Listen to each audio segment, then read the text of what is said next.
dramatic day of C10. And now we proceed into clause by clause. I call this meeting to order. Welcome to meeting number 36 of the House of Commons Standing Committee on Canadian Heritage, pursuant to the order of reference of February 16th and the motion adopted by the committee on Monday, May 10th. The committee resumes consideration of Bill C10, an act to amend the Broadcasting Act and to make related and consequential amendments to other acts. Now, as I mentioned earlier, we were, when we left with G11.1, but I see there's some great deal of interest on the board. So, as in hands up, Ms. DeBruzen, go ahead, please.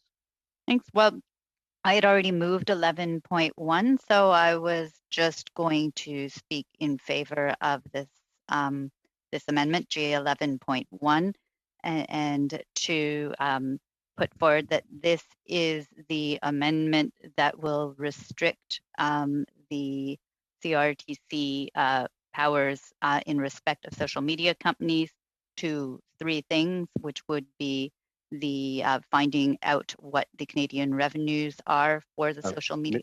Ms. DeBruzen, sorry, just before you finish, I had a chance to say that we are, just for all those watching on television or on the internet through our webpage, we are doing clause by clause on C10. I forgot to mention this is clause by clause. Sorry, Ms. DeBruzen, for the interruption. Carry on, please.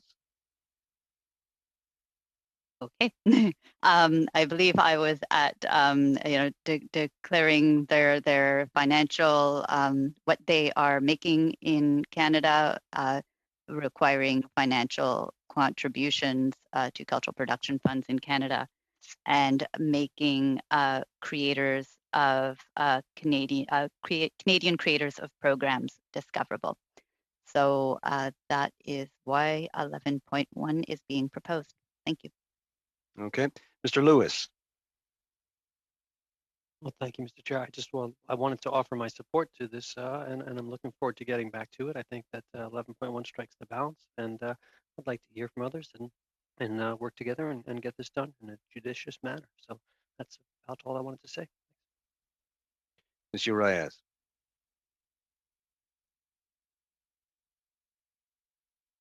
Merci. Thank you, Mr. Chair. I'm not sure if this is right for procedure or not, but you might be able to clarify for me. So over the past few weeks, we've had many meetings all together, and there was clearly an impasse, I think I can say, at our committee after 4.1 was removed. And we were fortunate enough to hear from expert witnesses after the unanimous agreement that we all agreed upon to meet them. Then we heard from two ministers, and we were talking about whether it was a renewed charter statement or an explanatory document, but we're all back here today to do clause by clause, and I would like to know how I should proceed to table a motion. So the clerk has received this motion, and this is a good motion to move us all past this impasse. So the Liberals removed 4.1, and what I would like to know is, can we deal with this right away before we dispose with G11.1? Or as soon as we're finished 11.1, as soon as it has been voted on, would you be able to give me a chance to table the motion? And we sent that to the clerk.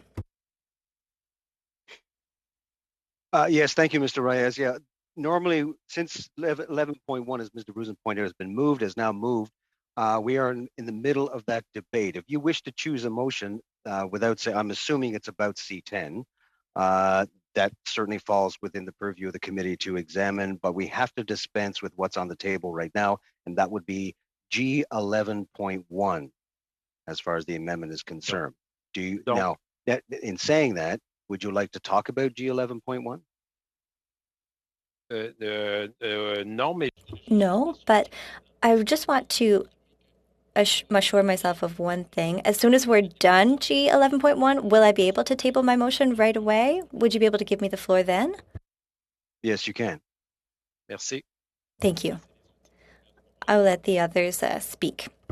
Okay, following Ms. Ian. Mr. Chair, I was just going to express support for 11.1 and just say, yes, looking forward to getting this work done. That's all for me. Monsieur Champoux. Mr. Champoux.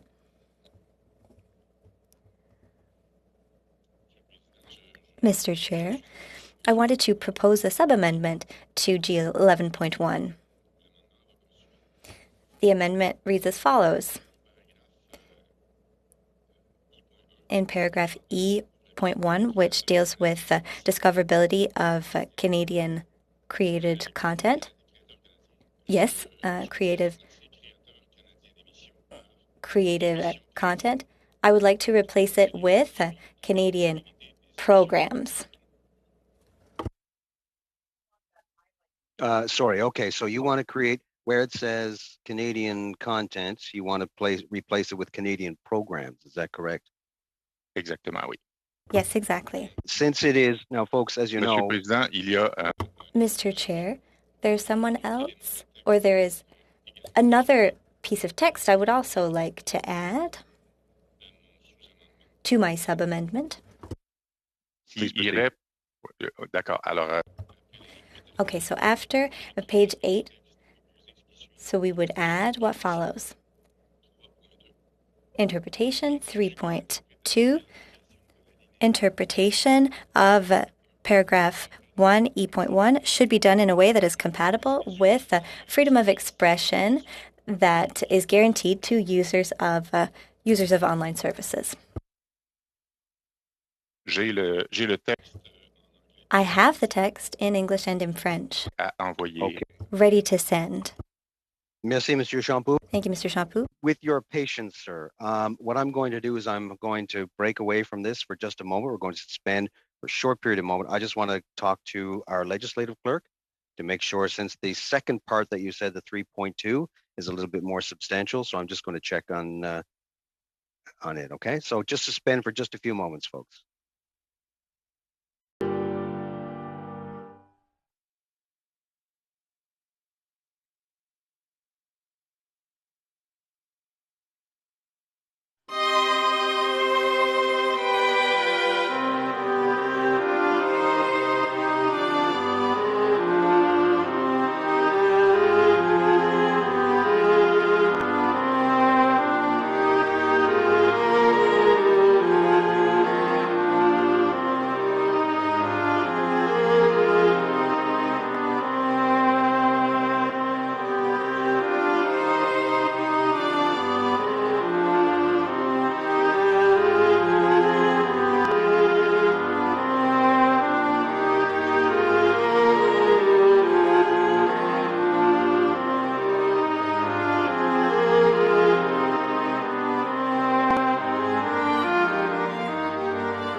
Sake, and I believe our clerk has now sent out the information, the sub amendment. Just to remind everybody, we are still on Government Amendment 11.1 as put forward by Ms. DeBruzen, but we now have a proposal for a sub amendment from the bloc, Mr. Champoux. That information has been sent out. Everything is in order, and we can commence debate. Mr. Champoux. Point d'ordre, Monsieur le Président. Point of order, Mr. Chair. Je voudrais juste dire I would just like to say that the text that the clerk sent is not all of what Mr. Champoux proposed. And I missed the first part of what Mr. Champoux said, but I'm sure that what I received by email was not exactly what he said. Okay, what I'm going to do, Mr. Housefather, is I'm going to give the floor to Mr. Champoux, and perhaps he, to the best of his ability, which I'm sure he can, explain or answer your question. Mr. Champoux.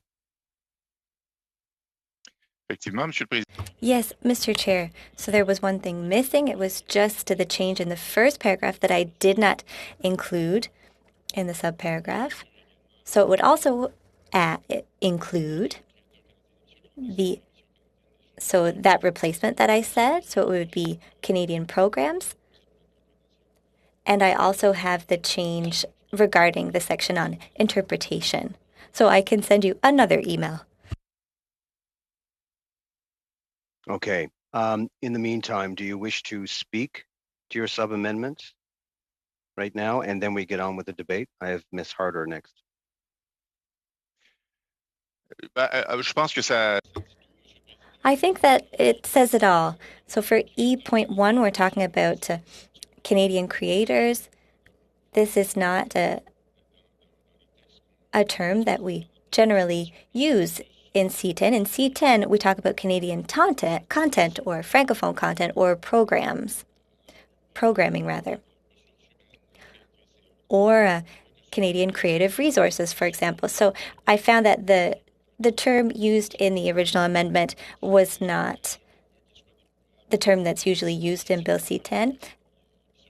And we're talking about discoverability for content in the Canadian broadcasting system. That's for that part. For the second part, it speaks to an intent to add a safeguard or wording that would reassure people who might be concerned, to make sure that they are reassured that they will have their freedom of expression under the interpretation of the Act. So this is a notion that calls on the CRTC to always ensure that their decisions are taken while bearing in mind that everything must be done knowing that there are rights under the Canadian Charter of Rights and Freedom that must be respected. And that also has to do with social media services. So it's pretty straightforward, Mr. Chair. Ms. Harder. Thank you. Chair, I just wish to bring forward another sub-amendment. So I guess I'll wait for debate to conclude on this before doing that. Thank you. Okay, thank you. Ms. de Bruzen. So I thank Monsieur Champoux for putting forward the sub-amendment, and the second part, the part that we had in the email, seems, like a good addition to me. But I am concerned about the first part that was just added in this last piece that he talked about, with changing what would be discoverability for social media companies, because I think that around the committee, if there's one thing that we're all agreed upon, is that the content on social media shouldn't be covered. And so to me, I have a concern that amendment on the discoverability piece actually changes it. And I'm wondering if perhaps someone from the department might be able to help clarify what they believe would be the impact of the change that is proposed to the I.1. I get Mr. Ripley. Thank you, Mr. Chair, and thank you for the question, Ms. de Bruzen. So if I understand the amendment correctly, and it would replace the phrase Canadian creators of program with Canadian programs or Canadian programming. And indeed, that is a change in the sense as drafted right now, the discoverability power that is being provided to the CRTC is explicit about raising the visibility of Canadian creators. So the emphasis is on the individual creator or artist and showcasing them on these services, not their programs. And so Monsieur Champoux is correct that the Act does have a definition of program. So changing that power would to focus on the program would be a significant change, in that then the obligation on these services changes from raising the visibility or showcasing the actual individual creators or artists, but rather their Canadian programs. And the term Canadian program, just so that the committee is aware, if you look at Section 10 of the Act, the CRTC has the ability to make regulations defining what constitutes Canadian program. And that's, as the committee may be aware, that's what engages, the question of the 10-point scale and those kind of things. So the discoverability power, as it's currently drafted, was really intended to focus on the individual creator and artist, as opposed to getting into the question about what constitutes Canadian programming on social media services. Social media services are obviously a very different kind of environment than conventional broadcasting, and so the focus on the individual creator or artist was intentional, not to create a situation where you may be asking social media companies to assess what constitutes a Canadian program. Thank you, Mr. Chair. Thank you, Mr. Ripley. And before I go to Mr. Reyes, there is something here we want to confirm on the wording and the text that we've received. I'd like to go to our legislative clerk, Mr. Mela. Yes, Mr. Chair. Yeah. Now, just so that we're certain as to what we're looking at in the sub-amendment, what do you have currently? Okay.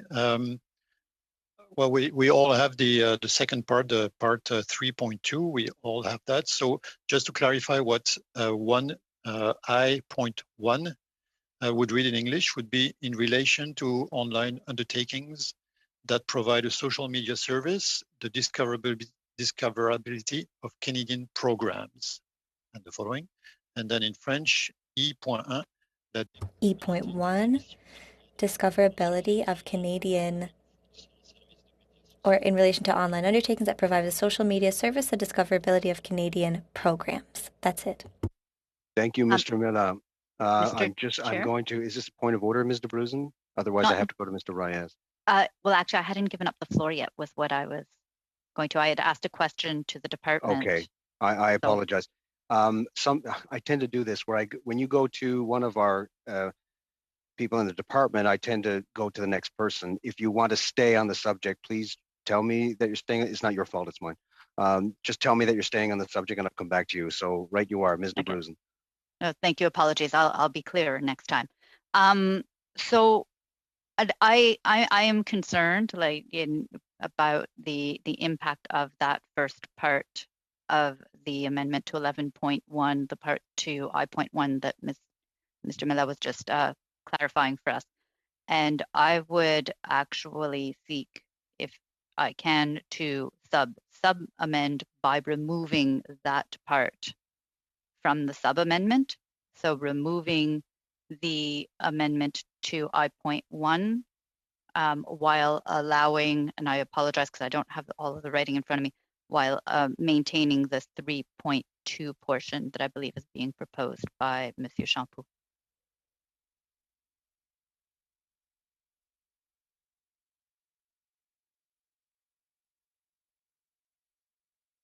I believe you are on mute, Mr. Chair.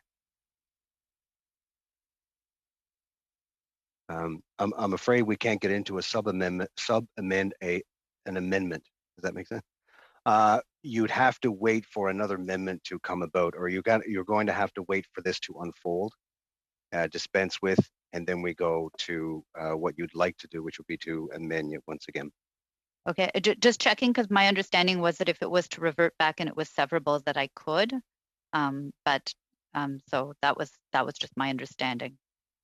Okay, I tell you what I'm going to do. I'll seek clarification so that way you won't have to go through what you're proposing. Just one moment, everyone. And then Mr. Reyes will come. Well, Ms. DeBruzen has the floor. We'll come back after that, Mr. Reyes. One moment.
Okay, back everybody. My sincere apologies. I'll tell you what we're trying to do here, Mr. Brusen. We're trying to help that you can't sub-amend a sub-amendment. So we were trying to figure out ways by which to satisfy your concern about taking out I know all you have is a very simple solution. There are several ways you can do this, one requiring unanimous consent and so on. But may I suggest we do it this way, as I originally suggested? Why don't we just deal with this sub-amendment as in a total package as is, and then we go back and then you can move your sub-amendment to take out the word. Is awkward only in the sense of the language that you're voting on the same thing in two different manners without getting too far into the weeds, and maybe it's too late for that now, but nevertheless, It seems to me that the cleanest way to do this is to handle Mr. Champoux' sub-amendment in total and then deal with the amendment that you wish to propose afterwards. Okay. Go ahead, Mr. Brusen. No, that's your ruling, so we will move along. I see there are a couple other hands up. Yeah, I apologize, but it's an awkward situation. But nevertheless, I'm trying to get through this as quick and clean as possible. And like I said, it might be too late, but nevertheless, here we are. Mr. Reyes. Merci. Thank you, Mr. Chair. I was going to ask a question that was quite similar to Mr. Brusen's question. I was wondering, Mr. Champoux, this is just a question I have. Could Mr. Champoux make two different amendments, one for the first section and one for the second section, which would let us all vote, unless he really wants them to be bundled together? I might be mistaken. Maybe he has a good reason for it, but I think his intention was good with this. I'm not sure if that might help. And I will conclude. Once we are done, these amendments are still important when it comes to substance, so I would like to spend 5 minutes with my party so that we can make a decision, and the same for other parties. Okay, that's fine. Yes, we did discuss that as well. However, the way we have to do this is, and yes, but I have to have unanimous consent, first of all, to withdraw Mr. Champoux' sub-amendment. And if he so desires, he can do it on two separate movements, as it were, two sub-amendments. Just so that everyone is clear, there are two things we're trying to do here. Change the word in one part and add 3.2 in the other, which was discussed. So if that being said, Mr. Champoux, obviously, in order to proceed, I have to have some permission from you. I'm jumping ahead of the queue. I apologize, Ms. Harder, but Mr. Champoux, would you like to tell me very briefly that's how you'd like to proceed or not? Je suis tout à fait d'accord. I absolutely agree, Mr. Chair. We can cut the sub-amendment into two parts. First, changing the words Canadian creators of programs. Sorry to interrupt, Mr. Champoux. I have to put this horse before the cart, and sorry. So I need unanimous consent to withdraw your sub-amendment. Is there anybody who is against this idea of withdrawing his sub-amendment? Seeing no resistance, it is withdrawn. That being said, now I have Ms. Harder, with your permission, because you are next in line to speak, and I like to be close to the speaking order. Would you allow Mr. Champoux to proceed with his sub-amendment, the first one, and then we can go to you to speak? I'm giving you a veto, essentially. No, Mr. Chair, I have no problem with that. So sorry. So just to be clear, then, Mr. Champoux has removed his original sub-amendment. Yes. And now he's choosing to put forward a different sub-amendment. Yeah, what he's doing is, if you recall, we had two parts to his sub-amendment. He's going to do each of those individually. The first one will be the first part in I.1, changing the word. That's the first one. We'll dispense with that, and you can speak to it following him, because I have you on the list. And then once we dispense with that, we'll go to the second sub-amendment that he's proposing, where it's 3.2. So, Mr. Chair, if I may, would I'm putting cart before the horse a little bit here, I suppose, because he hasn't given it yet. But could we get that in writing, and then could we pause for one moment just to take it all in? We can pause, Ms. Harder. You already have it in writing, but we can pause certainly if you wish. If we can take a moment. What we can do is we can allow him to move his sub-amendment, and if you wish, and I'm looking at all squares here. I'm not calling you square, don't get me wrong, but all squares on the board. Following that, we can take a break so you can have a discussion with your caucus. Thank you very much, Chair. Okay, Mr. Champoux, you have the floor. Merci, Monsieur le Président. Thank you, Mr. Chair. So, as we were saying, I will propose two sub-amendments, and I have absolutely no problem with us stopping to discuss it.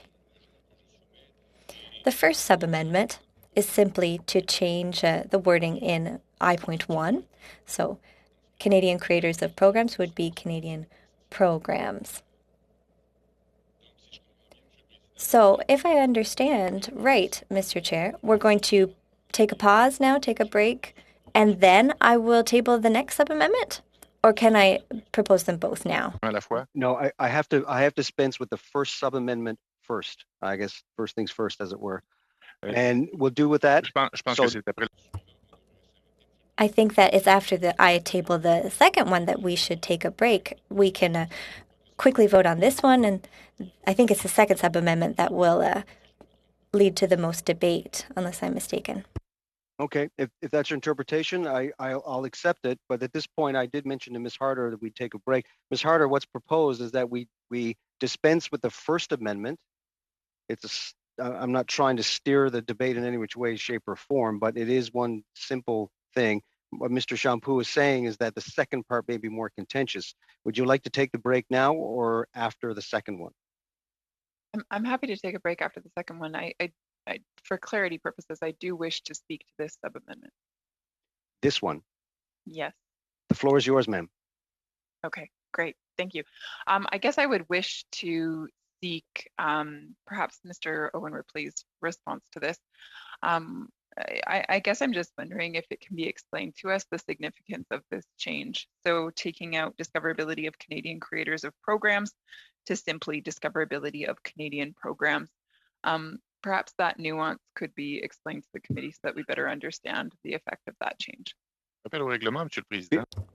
Point of order. Point of order. Mr. Champoux. Sans offenser personne. I don't mean to offend anyone, but I think that Mr. Ripley already answered that question earlier. Ms. de Bruzen asked the question. Isn't that right? I realize that, but perhaps I think it's certainly Ms. Harder's right to ask again if she so desires. So I'm going to go to him and let me fix this first because I should have done this a long time ago. Mr. Ripley, is it Mr. Owen Ripley or is it Mr. Ripley? And I'll let you start with that. Thank you, Mr. Chair. I go by Owen. So thank you for asking. Thank you for the question, Ms. Harder. So the big difference is kind of the unit to which the discoverability power would apply. And as it's currently crafted, the obligation or the power is in relation to the individual creator or artist. So if the CRTC was to exercise that, it would be limited in requiring social media services to raise the visibility of the creator or artist as opposed to their programming.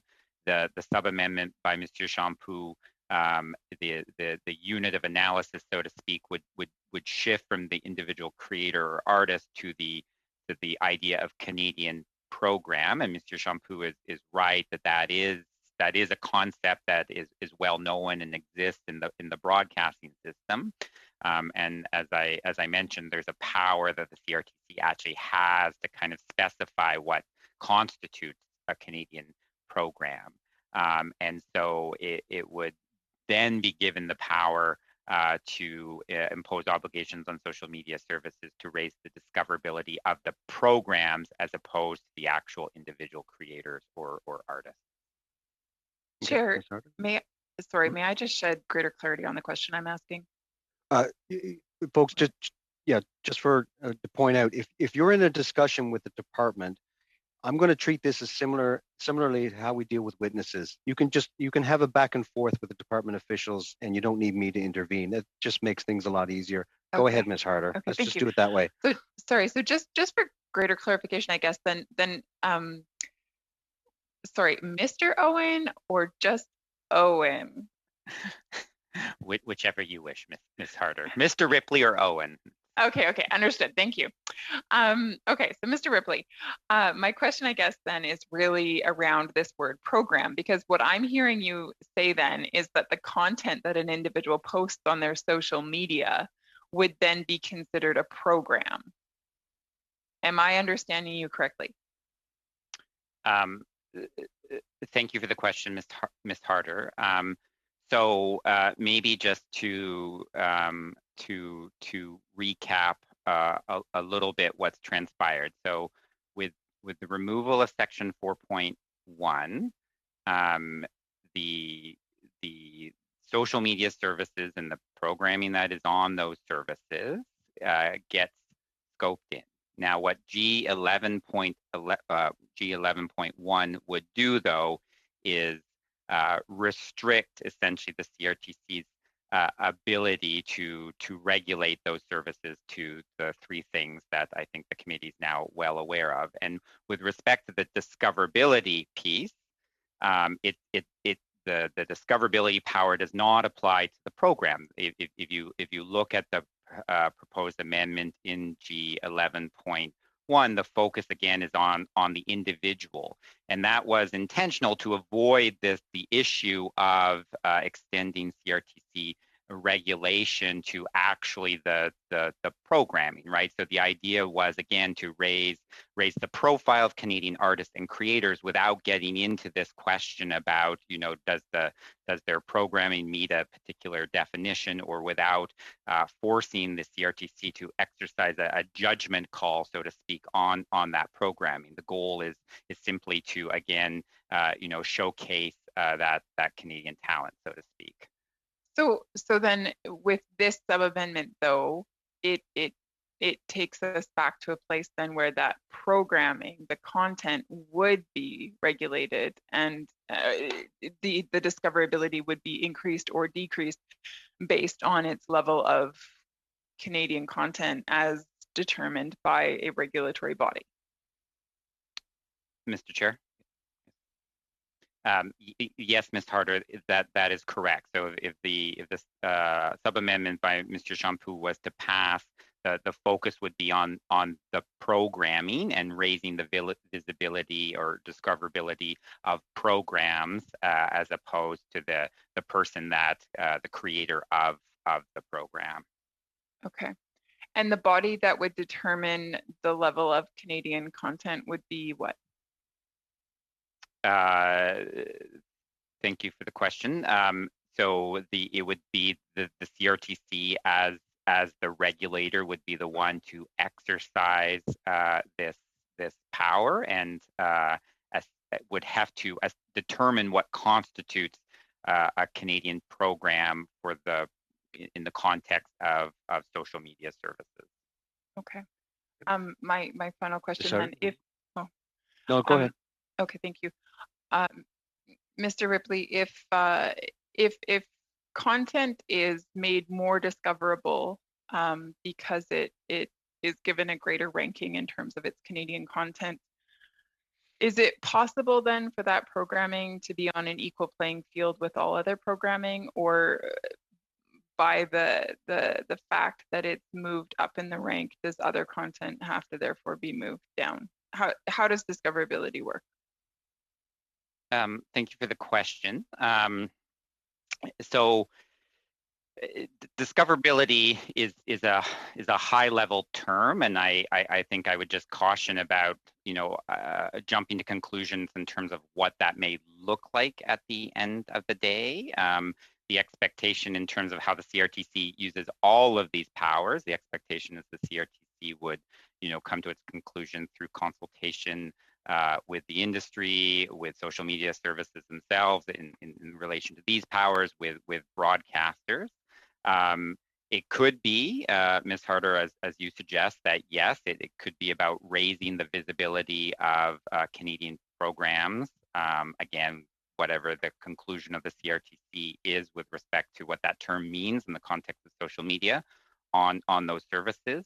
It could also be about, you know, showcasing those programs on landing pages and those kind of things. There are a variety of different kind of, you know, tools that the CRTC could think about using.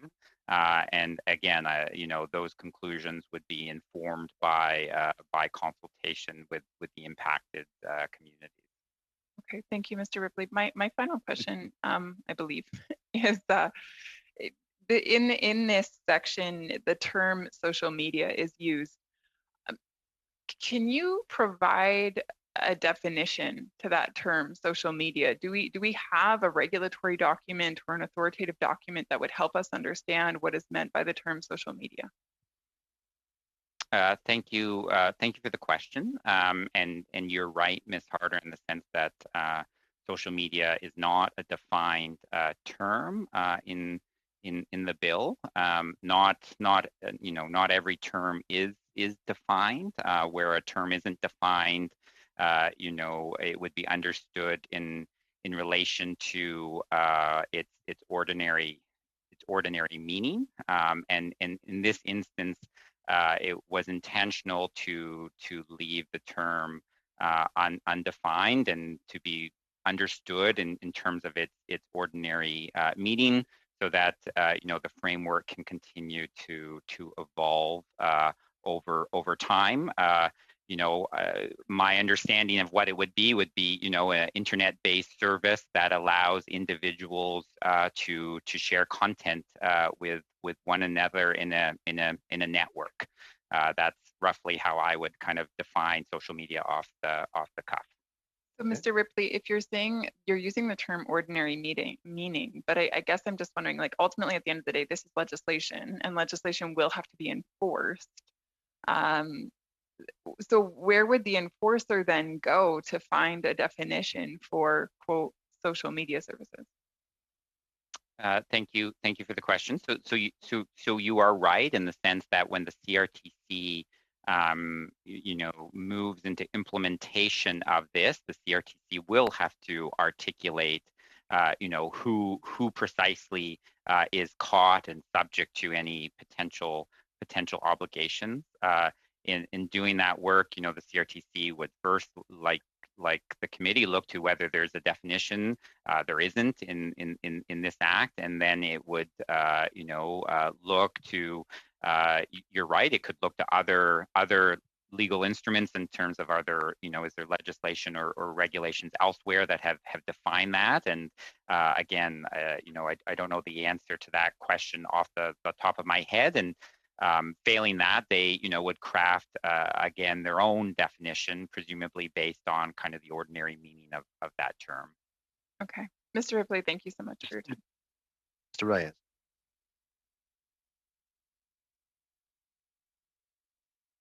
Merci. Thank you, Mr. Chair. Mr. Ripley, we're just bombarding you with questions, but I think that those questions are very pertinent. What Mr. Champoux was proposing in the first part of his amendment, so changing Canadian creators of programs to Canadian programs, I thought that it would just be an aesthetic change. But following your comments after Ms. Harder asked you a question, I'm starting to see that it's not just an aesthetic change, and I'm very pleased that Mr. Champoux agreed to split his amendment into two amendments. Could you specify something for me?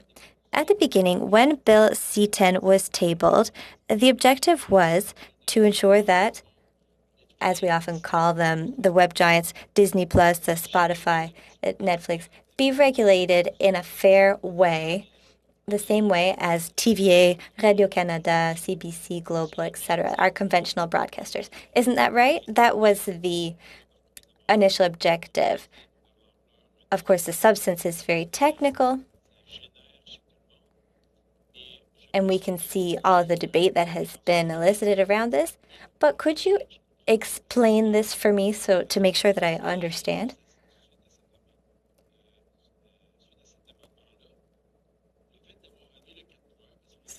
.1 was removed, and you just mentioned that this is related to the removal of 4.1 because now amendments are being added to compensate.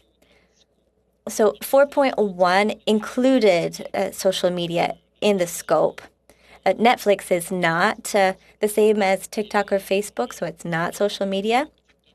And Netflix was included, but not social media. So now TikTok and all of these social media are encompassed in the scope. So here's my question.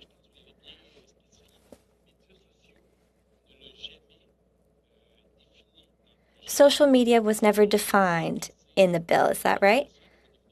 It will be the CRTC that will define it.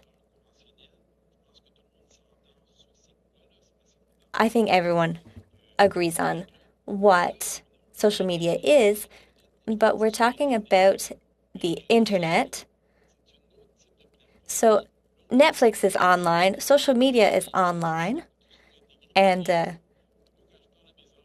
when I talk to my children, who are 19, 23, and 25, they talk about social media platforms that I don't even know of. But there are millions of people around the world who use these. So I'm a bit shaken, frankly, today. So could you go into detail about this? So if we don't have a definition, we all defer to the CRTC. And if I'm not mistaken, CRTC has 9 months after the passage of Bill C-10 to come up with specific rules. Is that right? Or am I missing something? And please let me know if I am. I will accept it. Mr. Ripley, go ahead. Merci, Monsieur. Thank you, Mr. Chair. And thank you for the question, Mr. Reyes. So the starting point is the definition of online undertakings, which is a transmission or retransmission program over the internet that diffuses programs to the public using a receptor. And you can see that there is the concept of program in online undertaking. And the definition of program is sounds or images or a combination of both to inform or entertain and does not include text. So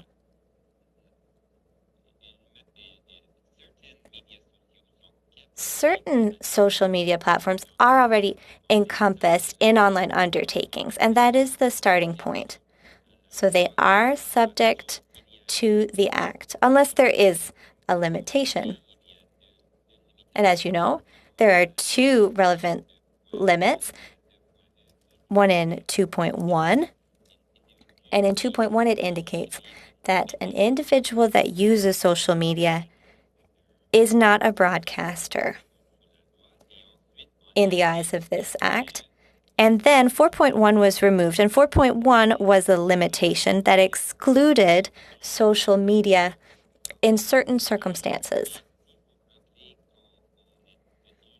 But you may recall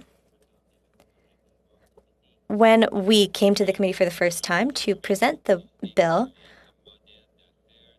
we indicated that social media has a complicated business model. Therefore, certain media, social media like YouTube, were already covered in the scope of the bill. Because if the online undertaking acts as a broadcaster, then that online undertaking will be covered by the Act.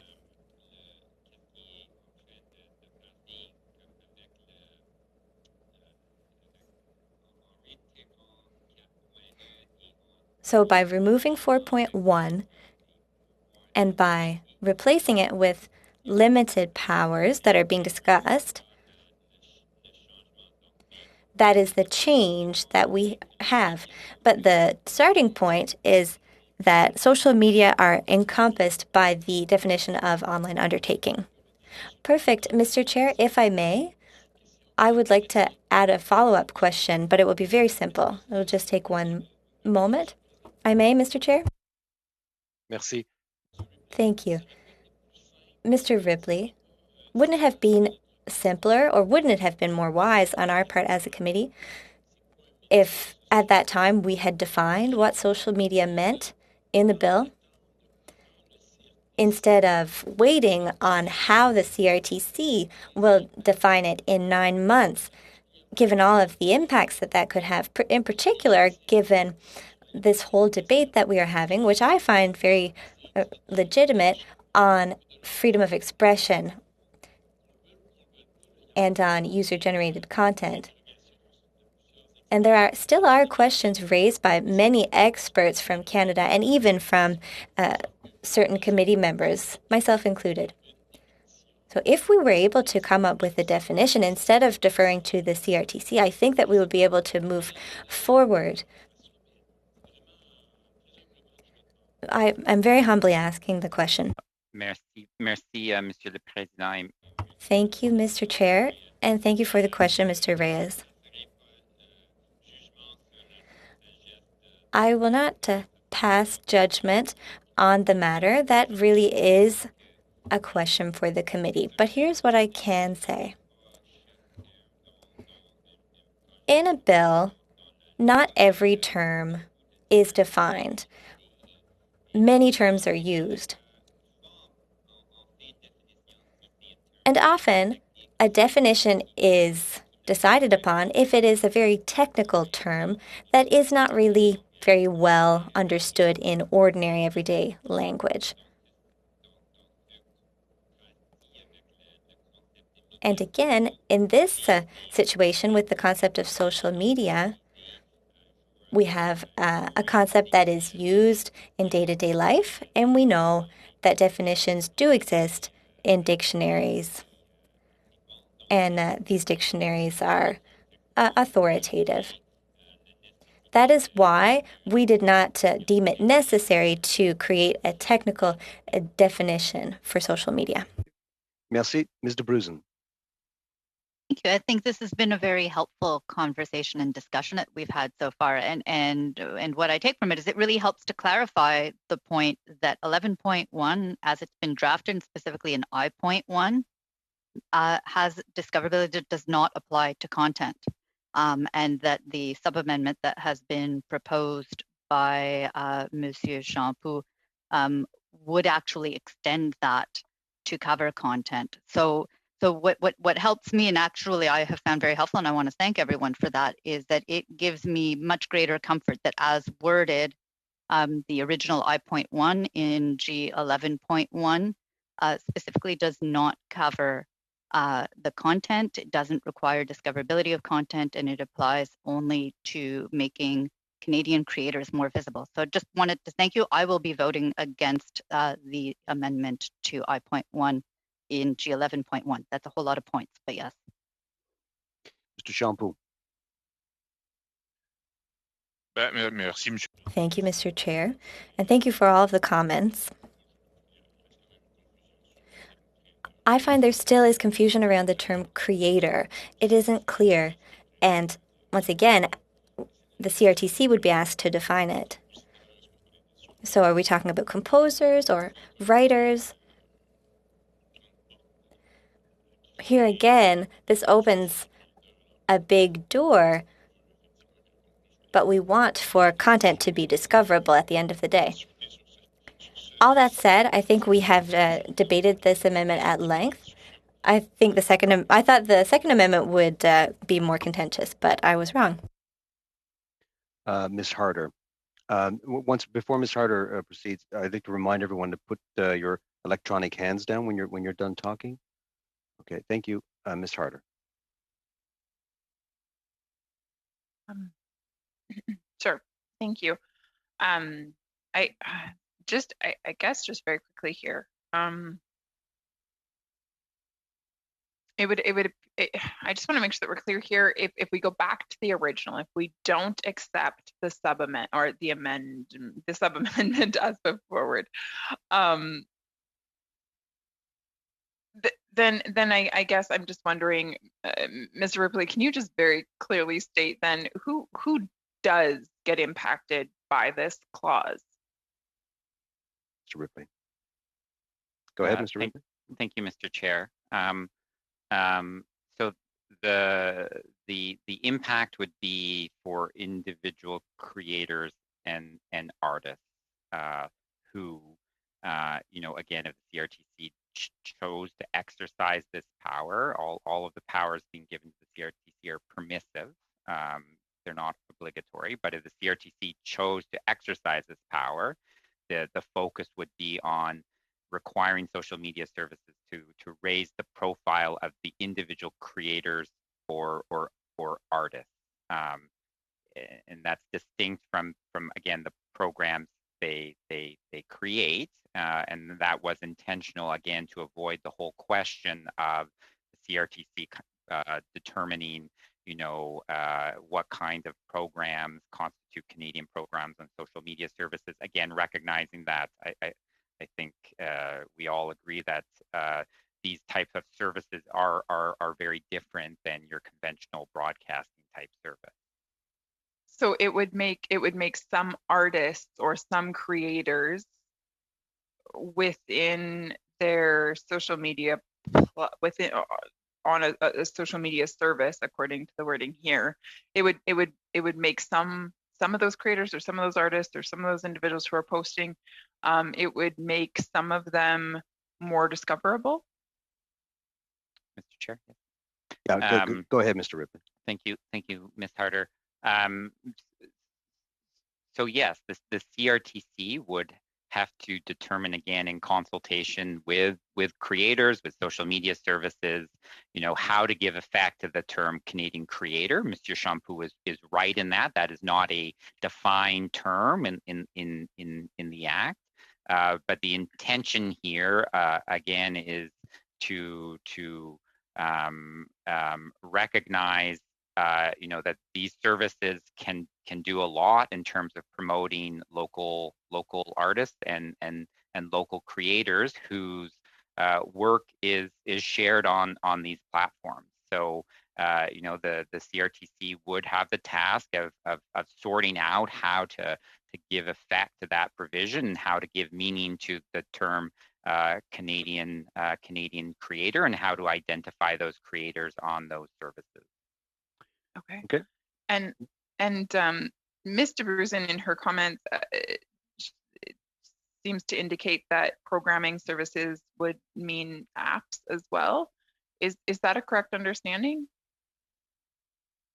Point of clarification. One moment. Mr. Brisen, I'm. Is it regarding the structure of what we're doing, or is it about the conversation on the content? Because it's about the rephrasing of what I said, which includes words I didn't say. Mr. Brisen, you can certainly get your name in the lineup to refute what she has said. I ask that you please do that. Thank you. Okay, it's unfortunate. Back to Mr. Ripley. Thank you, Mr. Chair. So, Ms. Harden, maybe just to clarify that I've understood the question correctly, is the question is whether an app could constitute a programming undertaking as defined in the Act. Is that the question? Mr. Ripley, that is correct. Yes, thank you. And so the answer to that is yes, depending on the app. As we know, more and more broadcasting services offer a variety of different ways to reach their audiences, and sometimes those take the form of an app, whereby CBC Gem, Tout-Point TV, you can download that on your box at home and click through, and so the intention is that type of app would be captured by programming undertaking or online undertaking. Okay. Thank you. Mr. Reyes.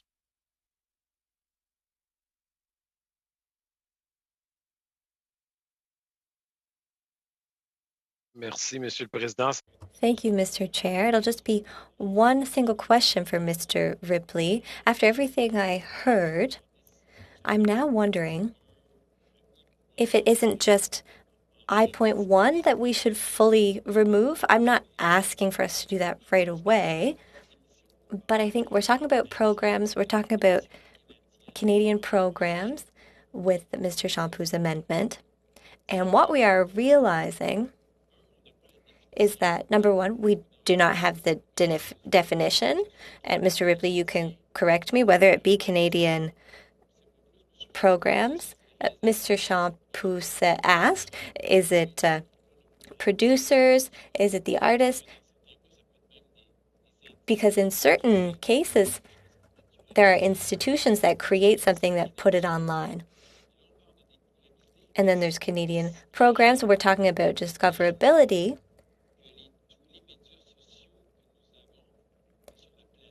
Imagine all of the social media online, the ones that we know or the ones that we don't know, because there are lots of young people who know many more than I do, and there will be many more social media platforms created.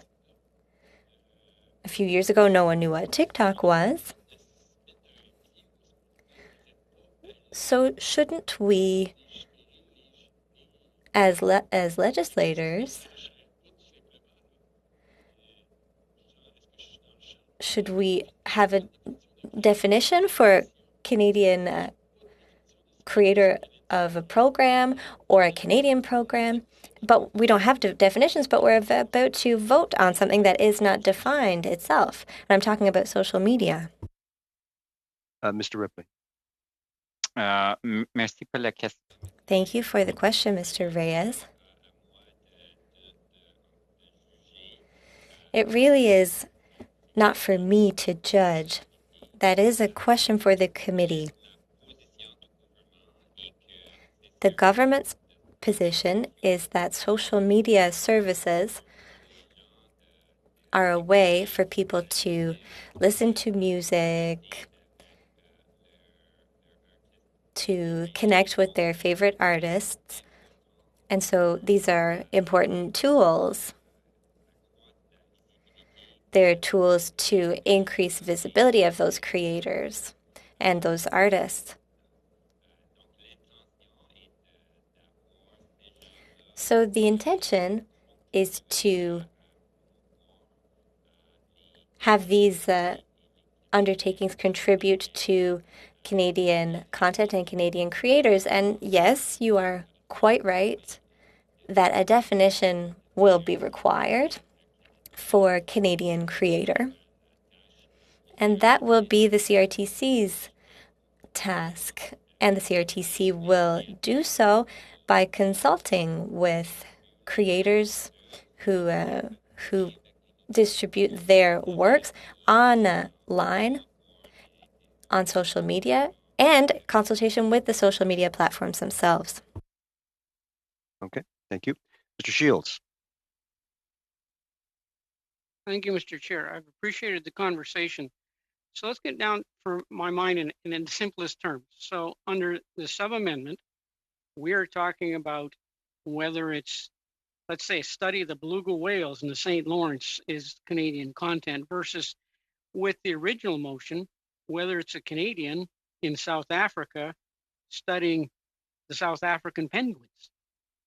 You're talking about the individual in one, on the content in the other. Is that what we're talking about here in those two? And Mr. Riley? Mr. Ripley? Mr. Ripley? I was close. You were close, Mr. Shields. Thank you for the question. The short form is yes. The difference is between the individual as opposed to the program itself.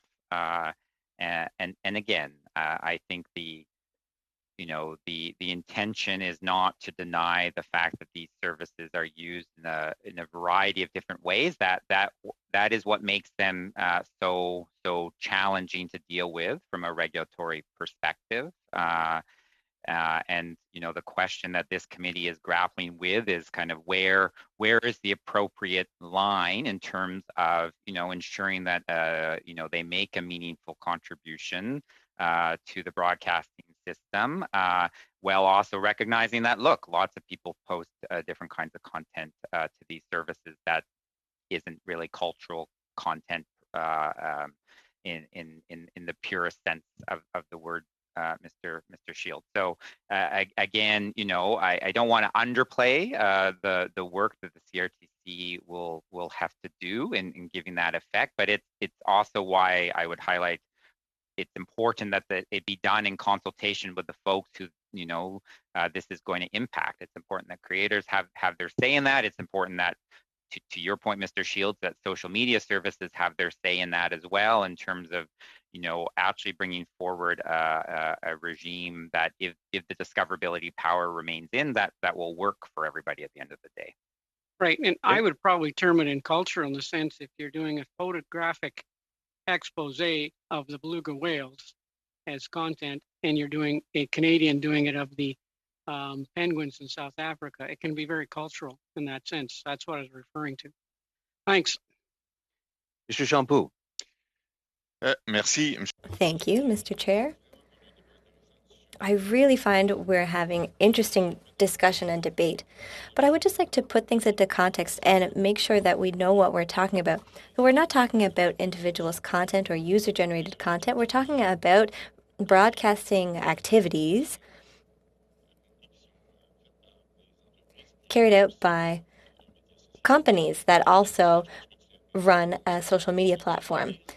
So the CRTC will, I do not think that the CRTC will have any difficulty finding a definition for social media, because it is a platform where users exchange content with other users.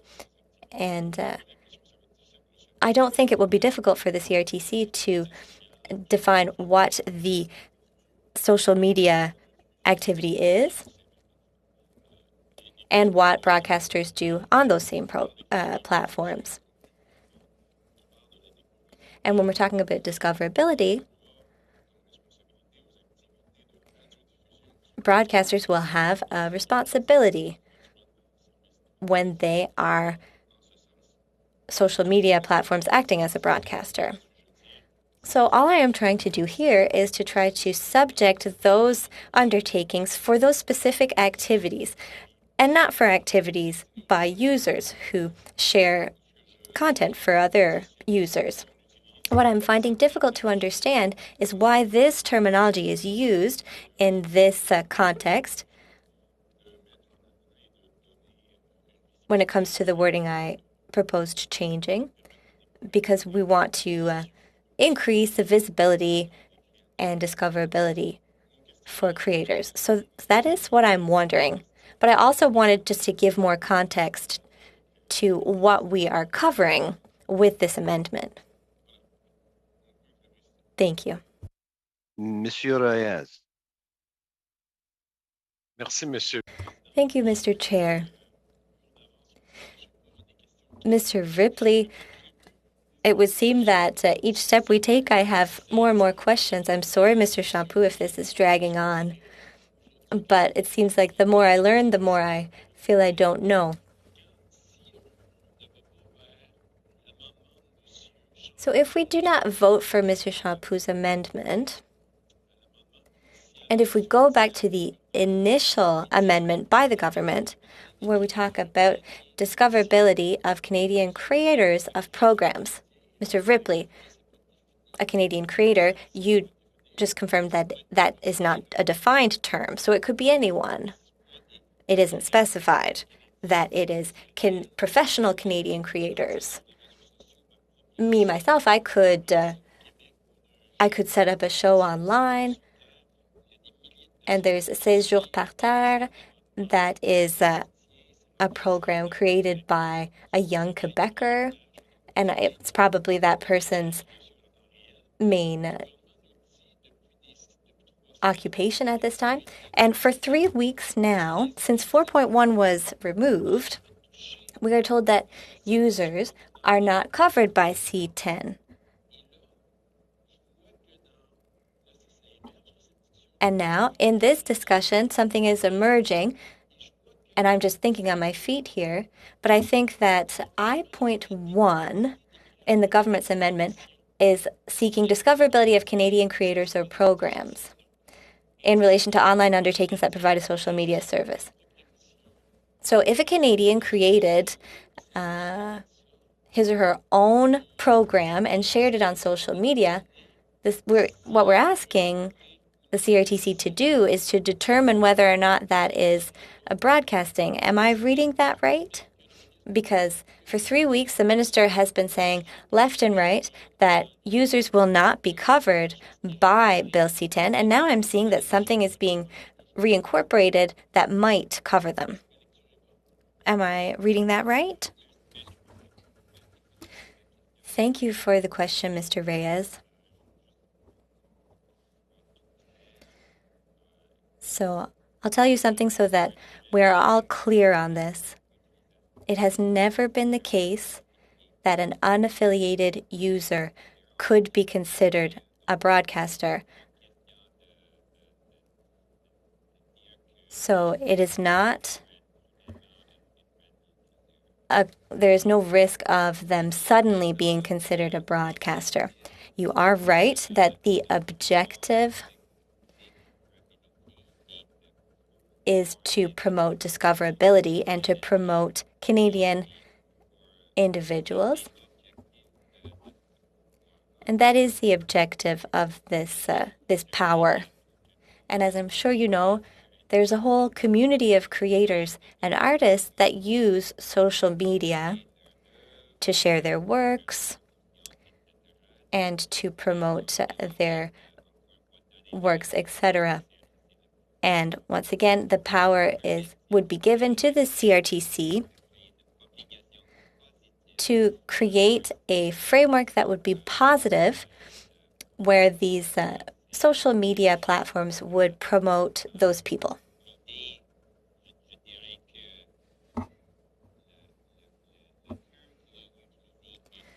I would say that the term that is used is creator, which has a creative and a cultural connotation. So certainly the intention is not to target social media accounts of everyday Canadians. The people who are covered really are people who share that identity, who are in the business of creating, and who share their works over social media. Okay. Monsieur Boulouris, welcome to the committee, sir. Go ahead, you have the floor. Merci beaucoup. Thank you very much. Thank you, Mr. Chair. Very quickly, I'd say that I am in favor of Mr. Champous's sub-amendment. I think he's trying to come back to what the idea of this clause about discoverability is. What we want for people to discover are the works, the TV series, the films, etc. That's what interests us here. We want to make sure that our stories, Quebec stories, Canadian stories, are findable online. I like Barbou Lavalette, who is Anaïs Barbouillette, and I don't want for that creator to be discovered.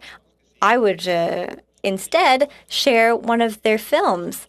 I think things need to be done in the right order, and I think it's the works that we want to showcase, so I support Mr. Champous's amendment. Secondly, on the definition of social media. Here, I don't think we should tie our hands or limit ourselves.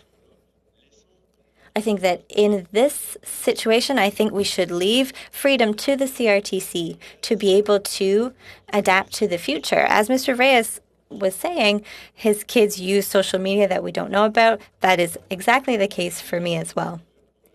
But let's leave the doors open for the future so that CRTC can define what social media is. If we were to do it today, well, in May 2021, well, I think in 6 years it would be obsolete.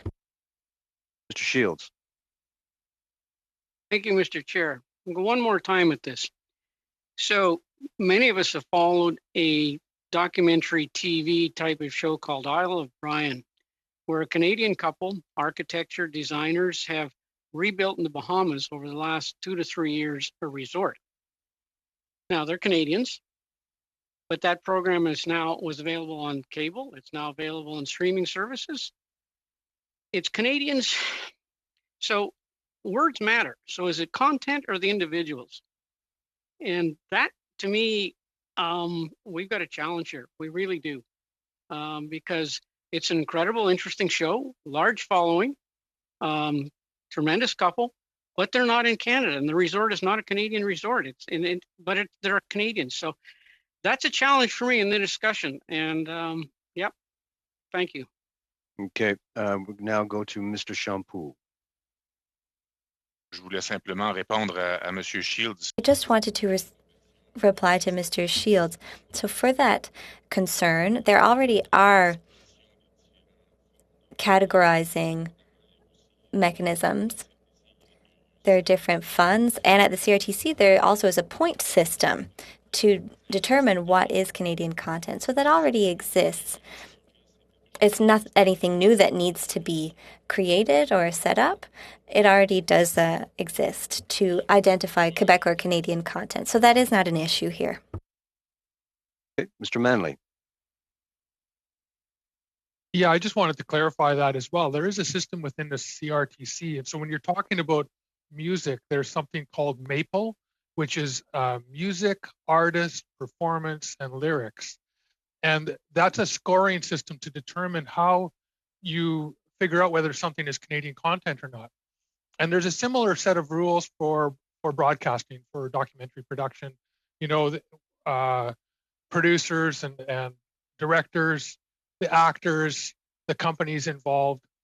And so the CRTC has already set up these kind of rules that would determine how we figure out what is Canadian content and what is not Canadian content. And that's, you know, basically how the system works. And the CRTC has been fairly clear about this. I think that, you know, it's not going to impinge on people's freedom of speech, because you can still post what you want on your social media channels. It just means that the algorithm that says, if you like that, you might like this, is going to show you something and say, this is a Canadian program that you might be interested in. And maybe they put a little Canadian flag on it or something to indicate that, for discoverability, that this is something that you might want to watch that is Canadian. So that's just a comment I wanted to make. Thank you, Mr. Manley. And let's not forget, everyone, please go on mute if you're not recognized on the floor speaking. Mr. Manley, you're done. Seeing no further conversation, just so that we're all clear. It's been a bit of time since proposed, but we're now working on Amendment G11.1 put forward by Ms. DeBruzen. G11.1, we're currently voting on the sub-amendment as proposed by the Bloc Monsieur Shampoo, who simply states to take the words out, creators of. This is the English version, and I'm assuming my interpretation went through. Everybody is now understood? Very well, then we will now proceed to the vote. Again, this is on the sub-amendment by Mr. Shampoo. Shall the sub-amendment carry? No. Hearing no, we now go to a vote. Madam Clerk. Yes, sir. Mr. Housefather. No. Mr. Fillmore. No. Ms. DeBruzen. No. Ms. Ian. No. Mr. Lewis. No. Monsieur Reyes. No. Mr. Aitchison. No. Mr. Shields. Nope. Ms. Harder. No. Monsieur Shampoo. Oui. Monsieur Boulouris. Oui.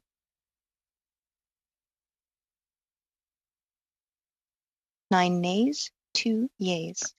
I declare the sub-amendment negatived. Okay, as we pointed out earlier, Mr. Shampoo had two separate sub-amendments. I'll give him the floor to proceed with number 2.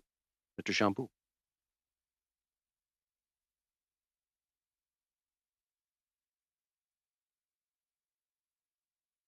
Merci, Monsieur le Président. Thank you, Mr. Chair. I'm sorry, I couldn't find the right button. So the Second Amendment goes as follows. So in paragraph B of motion G11.1,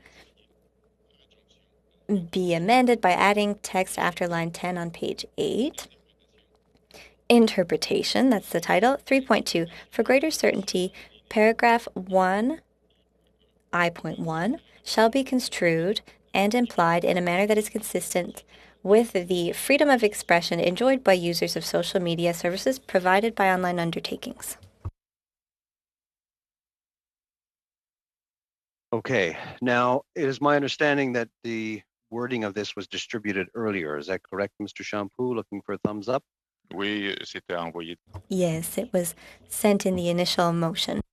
Oui, merci bien. Now, I did mention to Ms. Harder earlier if they would like to have some time. I'm going to go back to that point once more. Ms. Harder, I'm looking to you only because it was requested, and I did say after the first one, and you said yes. So are we in the same situation? Chair, I do think that if it's okay that we would benefit from just being able to step out for a few moments. Great. It'd be great if everyone could do the health break and that at the same time. That's such a good idea, Chair. I'm calling on your talents, as it were.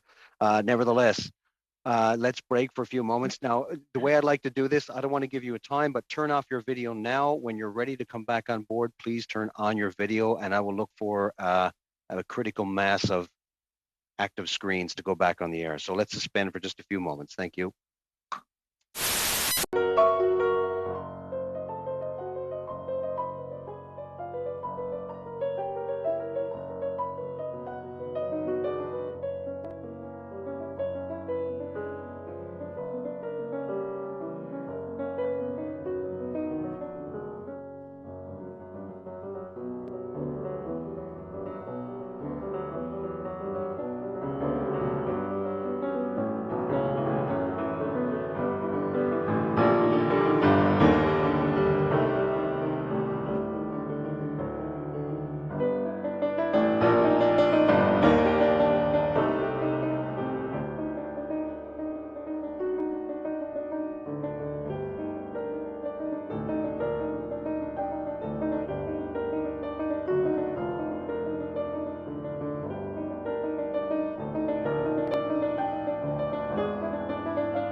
Sir, Just, I didn't, go ahead, Mr. Reyes. juste vous informer, monsieur. I just wanted to let you know, Mr. Chair, that Conservative members are joining the meeting again now. Okay, thank you so much. So we just heard the sub-amendment, the text of it from Mr. Champoux, and I'll have to give him the floor to start debate. Mr. Champoux. Merci, Monsieur le Président. Thank you, Mr. Chair. Well, since I've already defined it somewhat earlier, what my sub-amendment is, well, it proposes an additional guarantee that might assuage the concerns of certain people, including our conservative colleagues over the past week, regarding the possible threat to freedom of expression. So this sub-amendment is proposed to reassure people that in CRTC decisions, the CRTC will always consider the importance of these fundamental rights of expression. So that is the objective. Thank you, Mr. Champoux. Mr. Reyes. Merci, Monsieur le Président. Thank you, Mr. Chair. Mr. Champoux was saying that the conservatives are very concerned. Well, it's not just the conservatives. We are the spokespeople for many people across the country. I think we all noticed that there were experts from many different organizations. So protecting freedom of expression in the most places possible in the bill will always be a good initiative. So as I like to say, you can't be too careful. So after we hear from our experts and after our discussions, if we are able to agree to add another layer of protection, that would be positive. And hopefully that would assuage the concerns of many experts and Canadians. Thank you. Mr. Chair? Okay, thank you. I have Ms. Harder. Ms. Harder, you have the floor. And then Mr. Champoux. Okay, thank you. Okay, sorry. So I guess I'm just looking for some clarification. Again, perhaps Mr. Ripley would be the best one to comment on this. The phrase freedom of expression enjoyed by users of social media services provided by online undertakings. Freedom of expression enjoyed by users of social media services. What I'm not sure what that means. Freedom of expression enjoyed. Mr. Ripley. Thank you for the question, Ms. Harder. I guess the point, the starting point would be perhaps to point all members to Section 2, subparagraph 3 of the Act that talks about the Act being construed and applied in a manner that is consistent with the freedom of expression and journalistic, creative, and programming independence enjoyed by broadcasting undertakings, right? So, at its heart, the Broadcasting Act has recognized that media are obviously in the business of sharing ideas and opinions, and thus freedom of expression is very important.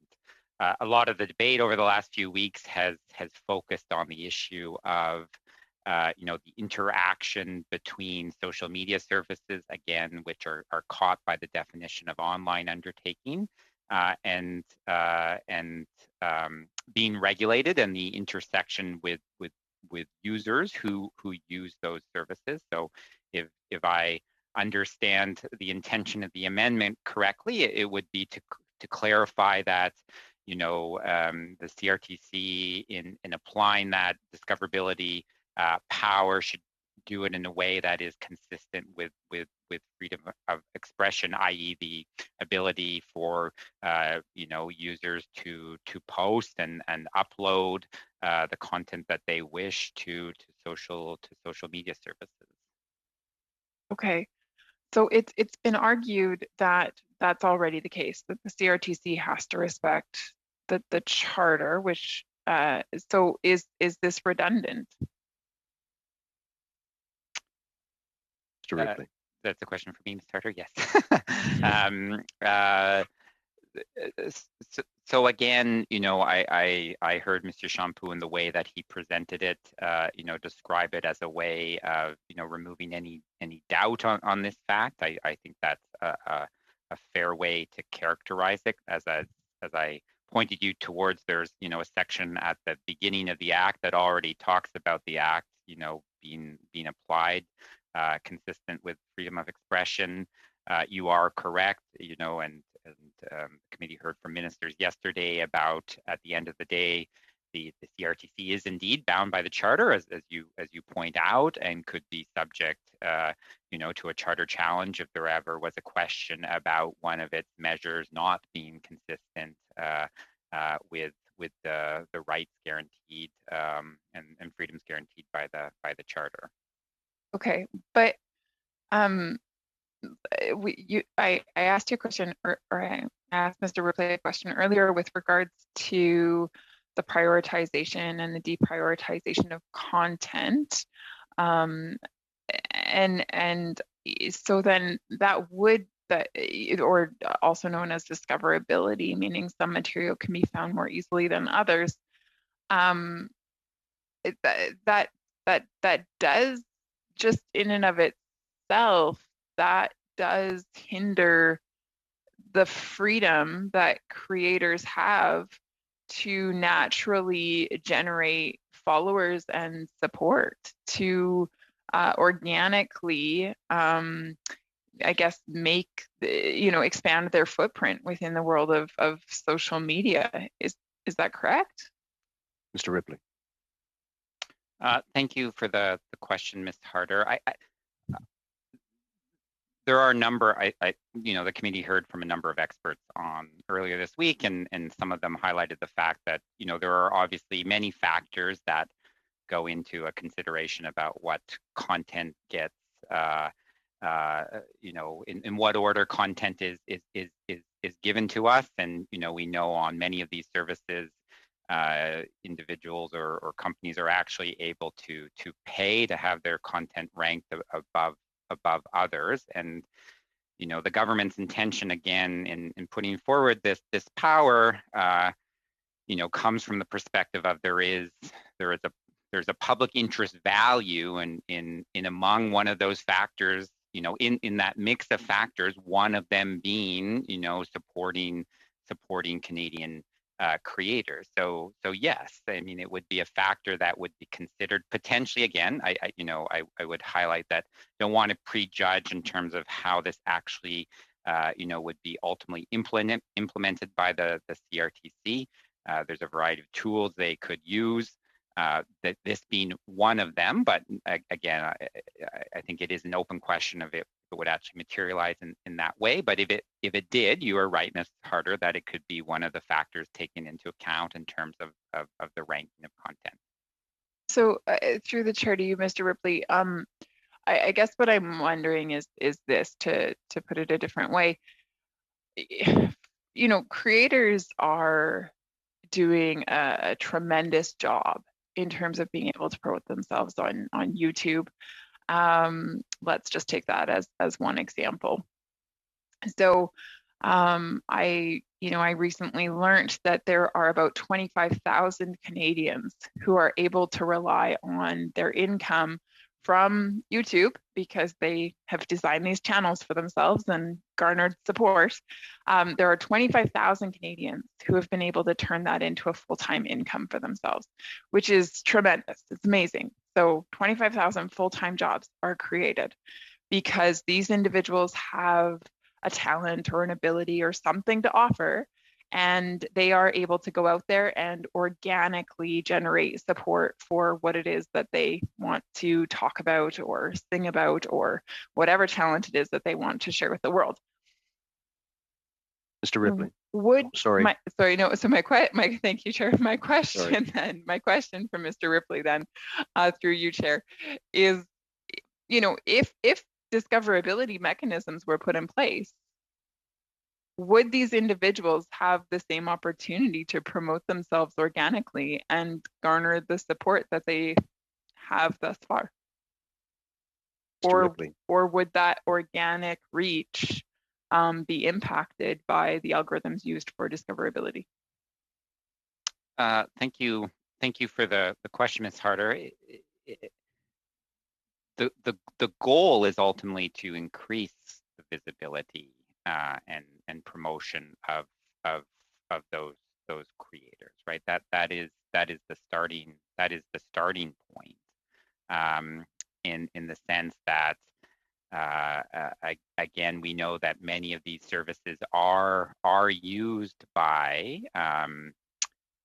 Canadians to connect with the cultural content that they want to consume and the artists that they want, right? To follow or connect with. And so the goal again is, and look, I certainly appreciate how you're using the term or organic, but it is, I would submit it's complex, the factors that go into that question. And so, again, the goal here is to insert a cultural policy objective into the mix. Right. So I guess through the chair, Mr. Ripley, when you use the term that this is meant to promote Canadians, you would, to be fair, only be referring to those Canadians who fit within the definition of whatever the CRTC determines to be Canadian content. I mean, there are plenty of Canadians who are currently on YouTube who have, the vast majority of Canadians who are on YouTube and quite successful in being there. 90% of their audience is worldwide. So even though they are Canadian, they are produce something in Canada, they might even be talking about Canada or beavers or moose, like who knows?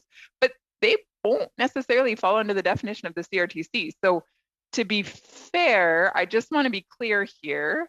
The definition of what is Canadian content that is going to be promoted, that doesn't mean every single Canadian YouTuber is going to receive this promotion or this increased discoverability. Am I correct? Mr. Ripley.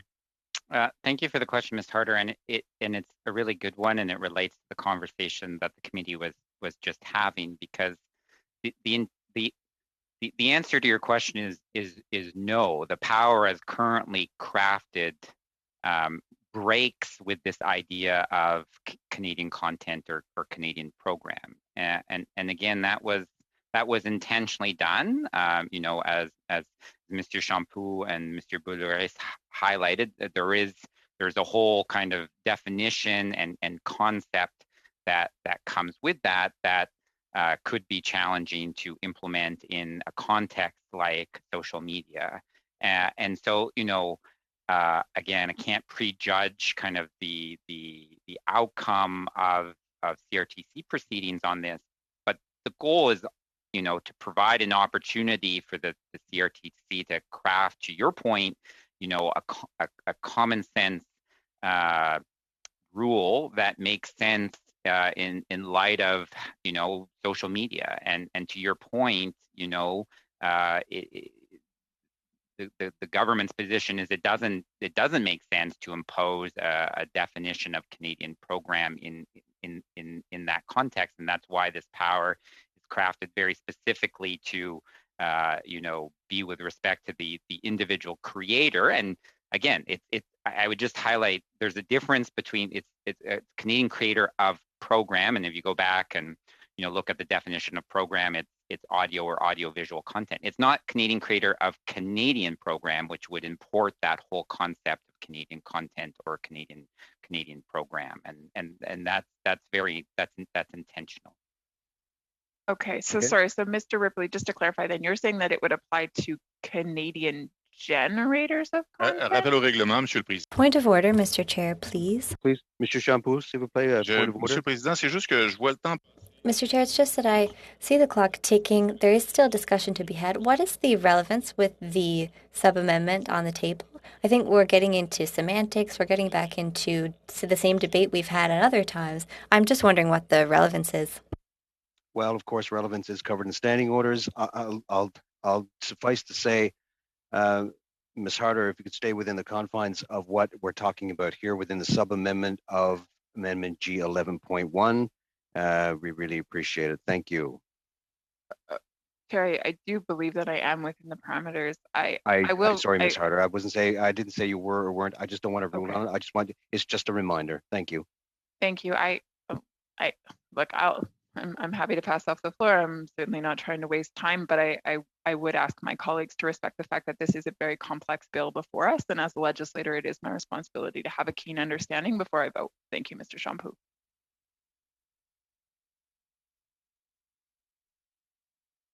And thank you, Ms. Harder. I appreciate that and appreciate the comments. You're exactly right.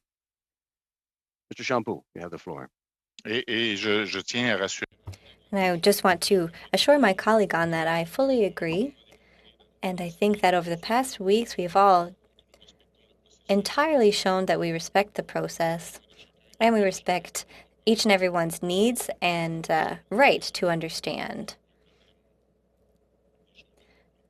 However, there are things that we want to discuss today, so I think I will come back to something. I heard my colleague, Mr. Reyes, specify something to me. Yes, it wasn't just conservative colleagues, it was many Canadians. So yes, I want to specify that conservatives were the spokespeople for those concerns that belonged to Canadians. Now, on the sub-amendment that I'm making to this amendment, in my opinion, it isn't necessary to reassure people. But Mr. Reyes also said earlier, you can't be too careful. This would be adding an extra layer of protection to reassure people wherever we can by adding in more mentions of freedom of expression and how it is of the utmost importance and how it is protected in all of the decisions that will be made. At the beginning of Ms. Harder's intervention, she brought up the word enjoyed by users of social media.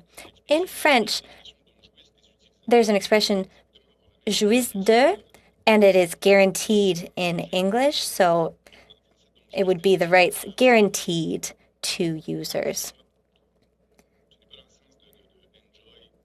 It's not in the meaning of to enjoy or to take pleasure from or in a playful way. The translation would rather be the rights that are guaranteed, not enjoyed by. I thought that that nuance was perhaps lost in the translation, and I just wanted to make sure that was very clear. So if we want to continue with more discussions and vote on the amendment 11.1, well, I would propose for us to vote on the sub-amendment, please. I have Mr. Manley.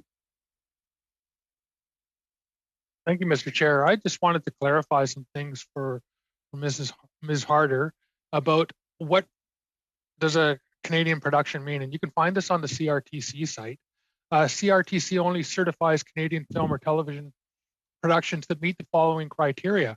The producer must be a Canadian and must act as the central decision maker from the development stage until the production is ready for commercial exploitation.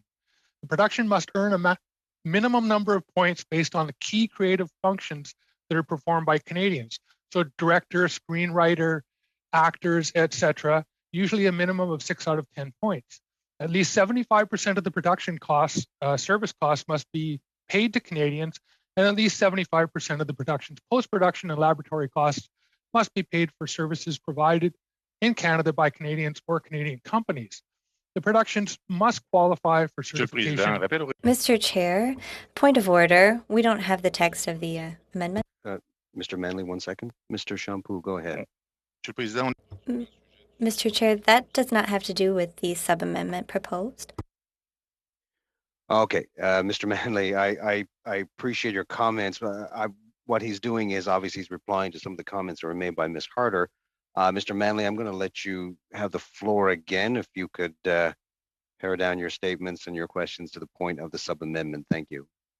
I'm just relating this to discoverability and the fact that we have a process in place for discoverability, and all of those YouTube programmers that were mentioned before would actually benefit from discoverability. Thank you, Mr. Manley. Seeing no further discussion on the sub-amendment by Mr. Champoux, we now proceed to a vote. Shall the sub-amendment carry? Hearing no resistance, it is carried. Wait. Yes. We now go back to the main amendment, which is G11.1. And if you're following along at home, G signifies it as amendment put forward by the government, moved by Ms. de Bruzen. I see Mr. Reyes has the floor. This is G 11.1 as amended. Mr. Reyes. Monsieur le Président, s'il n'y a pas d'autres. Mr. Chair, if there are no other comments from my colleagues, I would like to vote now. Well, seeing no hands, I'll say yes. We can proceed to the vote. The vote is on G 11.1 as amended by Mr. Champoux, if you recall that. Shall G 11.1 carry? Carried. No. Oh, No. did I hear No. no from Mr. Reyes? Okay. Madam Clerk. Yes, sir. So on G 11.1 as amended, Mr. Housefather, Yes. Mr. Fillmore, Yes. Ms. DeBruson, Yes. Ms. Ian, Yes. Mr. Lewis, Yes. Monsieur Reyes, No. Mr. Aitchison, No. Mr. Shields. Nope. Ms. Harder, No. Monsieur Champoux. Oui. Monsieur Boulouris, Oui. 7 yeas, 4 nays. I declare the amendment as sub-amended carried. Monsieur Reyes, you have the floor. Merci, Monsieur le Président. Thank you, Mr. Chair. First, I would like to thank everyone, because even if we voted against, we learned many things during those discussions. And I think that everyone listening to our committee today saw how important the expertise of our officials are here with us, and I wanted to highlight that. So I would now like to table something. As I said at the beginning of the committee, I'm not sure if the clerk has sent members the motion that we sent her for all committee members. If I may, Mr. Chair, is it all right if I read it out while she sends it to everyone? Just 1 second. I think the clerk would like to intervene. Madam Clerk? Apologies. Can you be, désolé, pouvez-vous préciser quelle motion? Article 7, page 8, étape du comité. 11 mai, que le projet de loi C10 à l'article 7 soit modifié par adjonction après la ligne 14, page 8 de ce qui suit. Je ne peux pas vous dire le nom exact, là. One moment, please, because I did not hear any translation. Did everybody hear translation on that one? I don't think I heard it. So, Madam Clerk, I'm assuming you're going to distribute. Is that possible? Yes, sir. Once I've clarified exactly which amendment to send. Oh, yes, of course. Yes, my apologies. Cheers. Est-ce que vous voulez, Monsieur le Président, que je la lise? Mr. Chair, would you like me to read it in the meantime? Now that I'm hearing interpretation, can I get a thumbs up from everyone if they're on English interpretation, if they heard that? Very well then. Mr. Reyes, you have the floor as we distribute the motion. Merci, Monsieur. Thank you, Mr. Chair. So that Bill C-10 in Section 7 be modified by adding, after line 14 on page 8, the following. 9.2, the current act does not apply to A, programs uploaded by social media platforms that are uploaded by users unless they are affiliated or mandatories. And B, online undertakings that only acts as a broadcaster of such programs. The objective is to collaborate with everyone and to move past the impasse of when 4.1 was removed. The minister repeated that the committee has sovereignty to make its own decisions. We want to allay all of the worries surrounding this issue.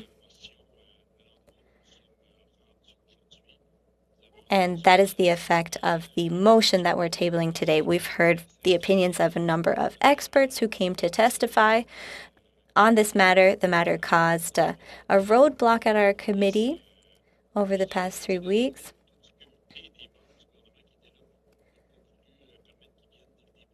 And there were certain committee members from the Liberal Party who didn't want for the ministers to appear in the first place, but they did appear. I would like to thank everyone. Now I would like to table this motion for us to move past this stalemate around the issue of freedom of expression and user-generated content. So this is a very important motion that I'm tabling today, and I hope that all colleagues will see its merit.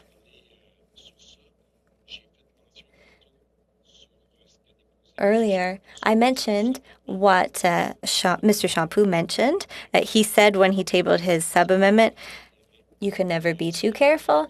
And I think that we all agreed, and that showed the good faith of the government to take into consideration the broad range of opinions in Canada. Okay, before we get into a debate on this issue, as you may have guessed, where this requires some discussion given the complexity of this, I'm going to turn to our clerk, Amy, to intervene first. Monsieur Reyes, pouvez-vous lire, s'il vous plaît? Mr. Reyes, could you please read the reference number of the amendment so that I'm sure I send out the correct motion to your colleagues? Je comprends que les gens ne l'ont pas reçu. So I'm understanding that people have not yet received it? Oh, I'm sorry. I thought that it was already done. So you're asking me for the reference number, Madam Clerk? Here, let me give it to you right away. 113. I had to put my glasses on because I'm getting older. 22,751. Est-ce que c'est Does that make sense, that number that I just gave you? So 113, 22, 751. I'm sorry, I didn't understand your question earlier, and I'm sorry to all committee members that you didn't have the version. I could read it out for you in English if you like. No, that's okay right now. We have to have a discussion about this. Now, folks, there are a couple things at play here. Obviously, I need to confer with the legislative clerk to discuss the motion and the text of it itself. I'm sure that comes as no surprise. However, we are now 1 minute over our scheduled time. Point of order, Mr. Housefather? Point of order, Mr. Chair. I put my hand up, but I think this is more a point of order. If you'll allow me, while I totally appreciate Mr. Reyes's right to propose whatever amendment he wants, there are a number of amendments sequentially in the package that come before line 14 on page 8, including Bloc Québécois 23, which is the next amendment. So Mr. Reyes's amendment cannot be moved now. It should be moved at the appropriate time in the package. Mr. Housefather, I honestly, we're going to discuss that right now, and we'll get back to you. I thank you for your points of consideration. Okay, folks, we got a couple things. We're going to have to, I'd rather put this as to whether we can debate this or not, or where it belongs. As Mr. Housefather just had a question. I want to settle that point before we get into a debate. So I'm going to have to break for a few moments. I know we're overdue, and usually it's implied consent. However, I really would like to put that to rest before we break off today. Okay, so let's suspend for a few moments and watch for my screen. I'll come back on screen when we're ready to reconvene. Thank you. Just a few moments.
received it. I apologize. I wanted us to have a look at it in writing before we place judgment on this.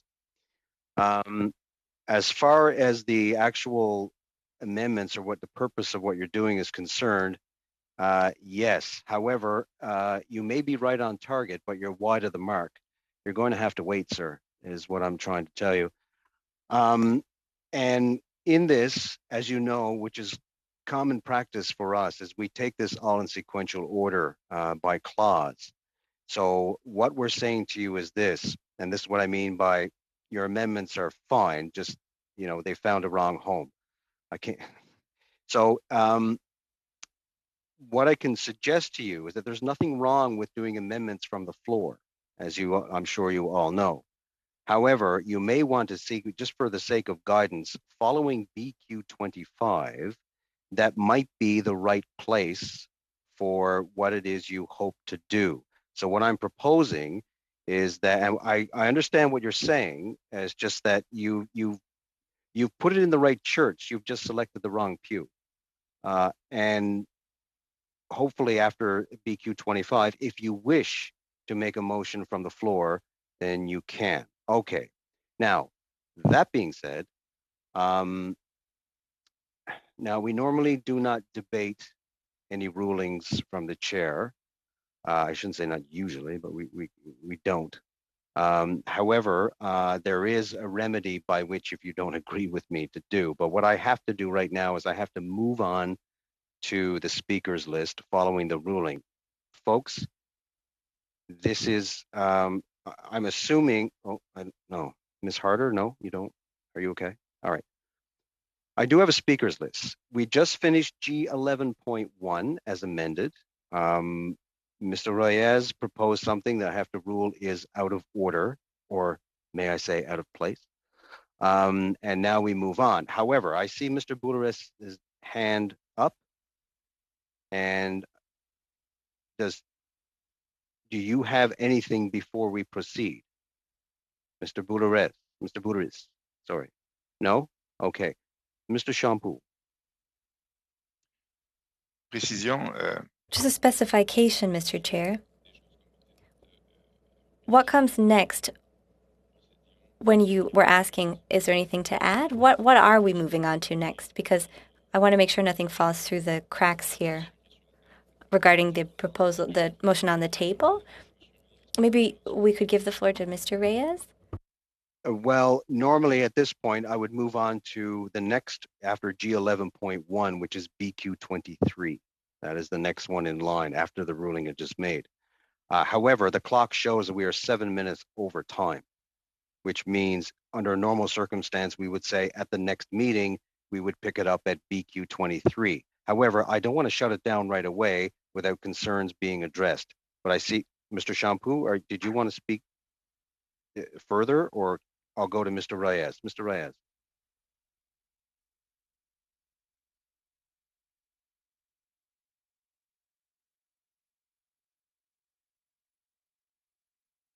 Mr. Reyes? Oui, merci, monsieur. Yes, thank you, Mr. Chair. Could you just confirm something? You're saying that I cannot table it now because we are at BQ 23. But can you confirm for me after BQ 23, CBC 9, and BQ 25, then my motion will be able to be tabled at that time? Does the whole committee agree on that? I just want to make sure I have unanimous consent from everyone before we go to our writing week. Yes, exactly. I'm not supposed to, but with the committee's indulgence, I will further the comments from the ruling, which is to say that yes, after BQ 25 would be the appropriate place for you to move to accomplish what it is you want to accomplish. Right church, not necessarily the right pew. You got to wait for a few moments. Okay. I see nobody else who wishes to speak. So safe to say that draws to a conclusion today's meeting. I want to thank everyone. Good day, good discussion. Now, just a reminder, Monday is a holiday. It's May 2. I was about to call it May 2-4, but that's not really appropriate, is it? It's Victoria Day weekend, folks. Sorry, slip.